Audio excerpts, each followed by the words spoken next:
नमस्कार मित्रों, आपका स्वागत है मेरे चैनल संस्कृति सेज में। आज हम बात करेंगे कोविड-19 एक वैश्विक जो महामारी है उसके विषय में। ज्योतिष क्या कहता है, ज्योतिष के विषय में क्या मार्ग प्रशस्त करता है, इसके विषय में आज हम चर्चा करेंगे। और उस चर्चा को करने के लिए हमें सर्वप्रथम जो स्वतंत्र भारत की जन्मपत्री है, जन्म कुंडली है, उसका अवलोकन करना पड़ेगा, उसका विश्लेषण करना पड़ेगा। जैसा कि हम सब जानते हैं 15 अगस्त 1947 को भारत स्वतंत्र हुआ और 15 अगस्त 1947 को 14 और 15 अगस्त के बीच में मध्य रात 12 बजे स्वतंत्रता की आधिकारिक घोषणा की गई है। उसी को समय मान करके हमने इसका विश्लेषण किया है, इसकी जन्मपत्री निर्माण किया है। तो वृषभ लग्न में स्वतंत्र भारत 8 डिग्री पर वृषभ लग्न उदय हुआ है और तृतीय भाव में पंचग्रही योग है। तृतीय भाव, द्वितीय भाव में मिथुन राशि में मंगल है, स्वयं लग्न में राहु है, सप्तम भाव में केतु है। स्वाभाविक है, जहाँ राहु होता है उसके सप्तम में केतु होता है। और स्वतंत्र भारत की जो जन्मपत्री है उसमें पूर्ण काल सर्पदोष। तृतीय भाव जो सहोदर और पड़ोसी का भी द्योतक होता है, वहां पर पंचग्रही योग है। उस पंचग्रही योग में सूर्य, चंद्र, शुक्र, शनि और बुध, इन 5 ग्रहों ने अपना योग बनाया हुआ है। बृहस्पति षष्ठम भाव में तुला राशि में विद्यमान है। इस प्रकार से स्वतंत्र भारत जो हमें प्राप्त हुआ है, इसकी आधिकारिक घोषणा से पहले ही स्वतंत्र भारत खंडित हो गया, 2 देश बन गए। और जो तृतीय भाव है पड़ोसी देश का, वो प्रतिनिधित्व करता है। प्रतिनिधित्व करते हुए हमेशा हमें कोई भी आपदा आती है, हमारे देश में संकट आता है, उसका कारण बाहरी कोई ताकत होती है, बाहरी शक्ति होती है। इसलिए हमने इस जन्मपत्री का एक संक्षिप्त विश्लेषण किया है। पूर्ण काल सर्पदोष के साथ साथ जब 47 में भारत स्वतंत्र हुआ तो 1947 से लेकर के 1950 तक, 13 सितंबर 1950 तक शनि की महादशा में, शनि का ही अंतर्दशा भारत की कुंडली में है। और शनि की जो संपूर्ण दशा है 1965 तक है। 1965 से पहले ही 1962 में 20 अक्टूबर को भारत और चीन का जो युद्ध हुआ है उसमें भारत को शिकस्त झेलनी पड़ी है। और वह सहोदर पड़ोसी का जो इंगित करता है, वह संबंध हमेशा हमारे देश के को प्रभावित करता है। इस प्रकार से चीन युद्ध 20 अक्टूबर 1962 का जो गोचर हम उसको देखें तो वह भी ग्रह स्थिति बहुत दयनीय है। लग्न में शत्रु भाव में नीच का मंगल, राहु और चंद्र की युति विस्फोटक है। सूर्य षष्ठम में नीच के हैं, शनि केतु भागी भाव में स्थित है तथा भाव शनि एवं स्वग्रही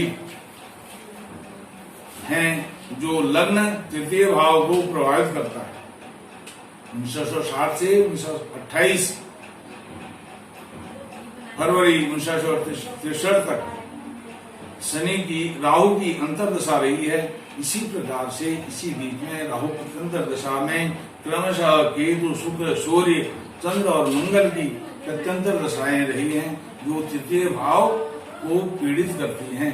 भारत चीन युद्ध दिनांक 20/10/2000 1962 से लेकर के 21 नवंबर 1962 तक चला है।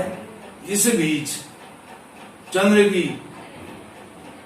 प्रत्यंतर दशा दिनांक 2 अक्टूबर 1962 से दिनांक 27 दिसंबर 1962 तक है।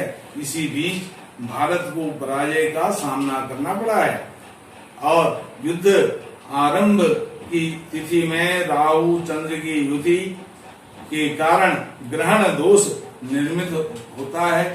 स्वतंत्रता प्राप्ति से लेकर के 10 सितंबर 1965 तक शनि महादशा में भारत को अनेक अग्नि परीक्षाओं से सामना करना पड़ा है। इसी प्रकार की ग्रह स्थिति 1990, 91, 92 के दौरान भी रही है।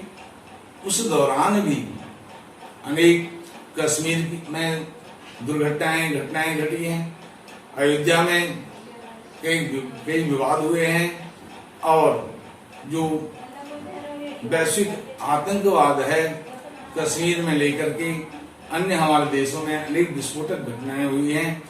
संसद भवन में आक्रमण हुआ है, उसके कारण यह सब उसी के कारण है, उन ग्रह दशाओं के कारण है। अब हम आज के परिप्रेक्ष्य में आते हैं। आज का परिप्रेक्ष्य है कोविड-19।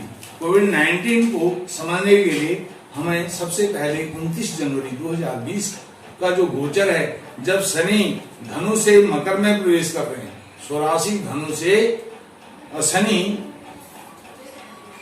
स्वराशि में प्रवेश कर रहे हैं, धनु से शत्रु राशि से अपनी स्वराशि में प्रवेश कर रहे हैं। जब जब प्रथम, द्वितीय, तृतीय, अष्टम व नवम भाव में जब प्रथम, द्वितीय, तृतीय, अष्टम और नवम भाव में पीड़ित रहे हैं या चंद्र क्षीण या पीड़ित रहा है, भारत में अनेक उपद्रव उल्कापात हुए हैं। 29 जनवरी 2020 को ही शनि ने राशि परिवर्तन कर स्वराशि में प्रवेश किया है।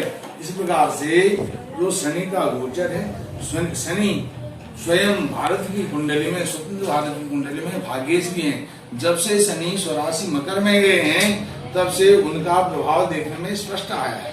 31 जनवरी 2020 को वैश्विक महामारी जो कोरोना कोविड-19 जिसको कहा जा रहा है, उसका पहला मामला सामने आया था। 31 जनवरी का जो गोचर है वह भी 25 जनवरी वो 29 जनवरी कैसा ही है। सिर्फ चंद्रमा ने अपनी स्थिति बदली है। शुभ संकेत यह है कि चंद्रमा 31 तक कुछ बलवान हो चुका था।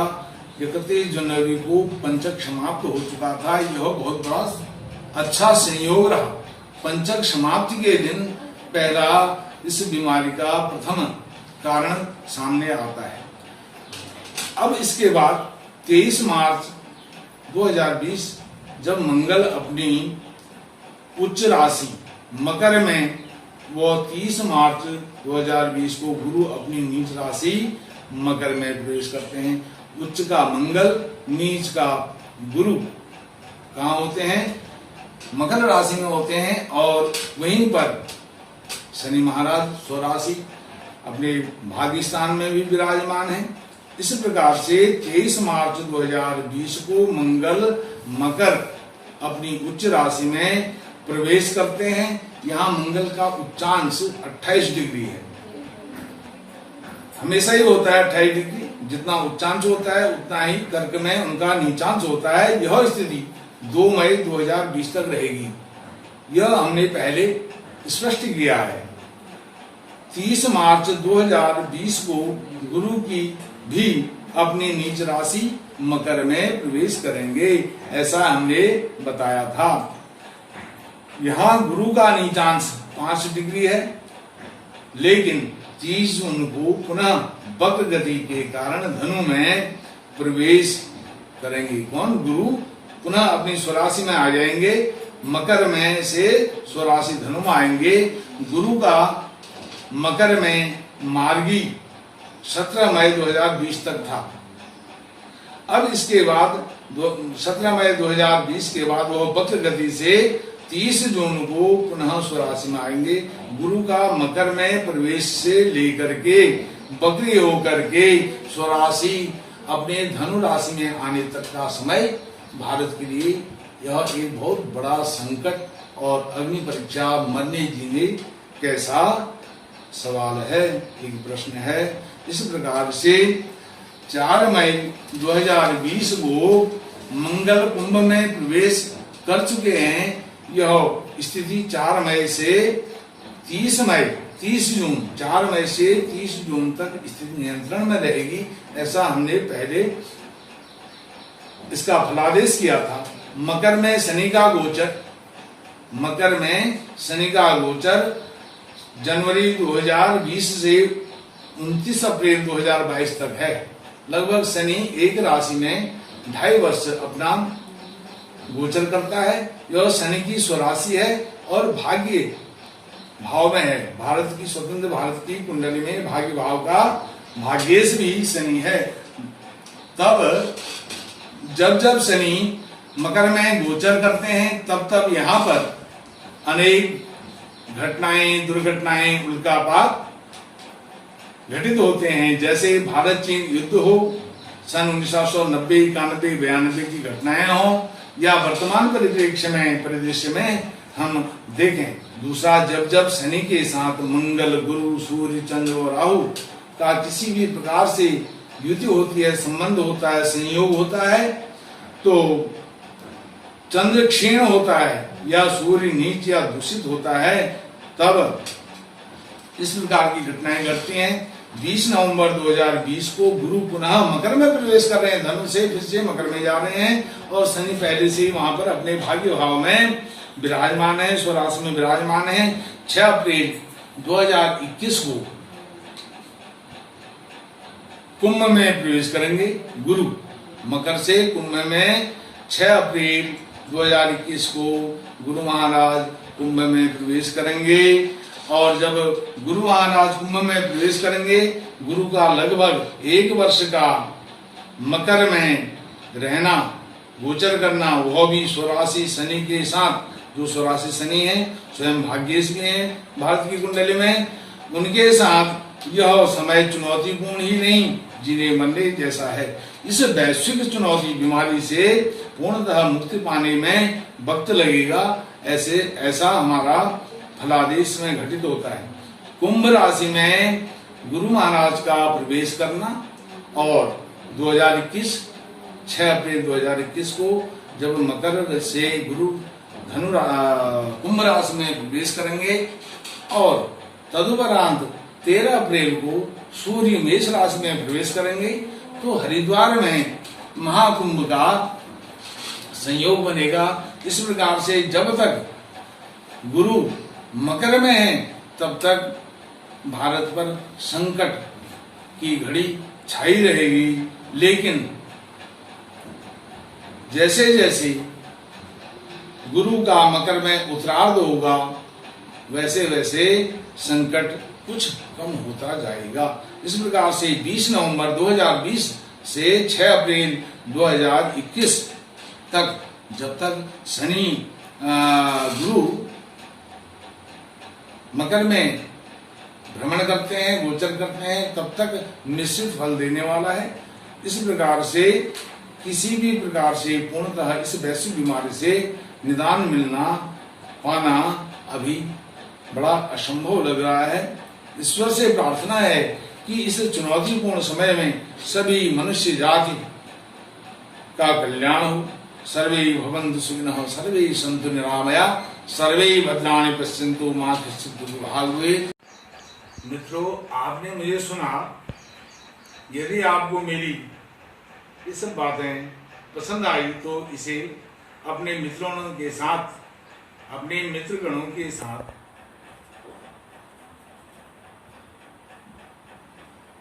इस वीडियो को शेयर करें। अभी मैं इस प्रकार की और विश्लेषण करूंगा। मुझसे जुड़ने के लिए मेरे चैनल संस्कृति सेज को सब्सक्राइब करें।